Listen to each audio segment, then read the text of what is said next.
तेलीबांधा परिसर में एक दिया राम के नाम कार्यक्रम में मुख्यमंत्री समेत जनप्रतिनिधि शामिल हुई। भगवान राम के करीन पूजा अर्चना।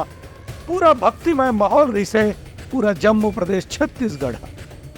देखो हमार खास रिपोर्ट। मुख्यमंत्री विष्णुदेव साय अयोध्या में प्रभु श्री राम लला के प्राण प्रतिष्ठा के पावन अवसर में कल शाम राजधानी रायपुर के तेलीबांधा तालाब परिसर में दीप प्रज्वलित करके एक दिया राम के नाम कार्यक्रम के शुभारंभ करीन। यह मौका में मुख्यमंत्री श्री साय भगवान श्री राम, लक्ष्मण, माता सीता और हनुमान जी के पूजा अर्चना करीन और प्रदेशवासी मन के सुख समृद्धि के कामना करीन। एक निजी चैनल डहाले आयोजित एक कार्यक्रम में स्थानीय जनप्रतिनिधिगण बड़ संख्या में मौजूद रहीन। कार्यक्रम में राम वचन के प्रस्तुति भी देगीस। एक कार्यक्रम में विधायक अनुज शर्मा, पुरंदर मिश्रा, पूर्व विधायक सत्यनारायण शर्मा, धीरेन्द्र साहू समेत उद्योगपति और जनप्रतिनिधि मन बड़ संख्या में उत्साह के साथ शामिल हुए। ब्यूरो रिपोर्ट, उत्तलंघा न्यूज।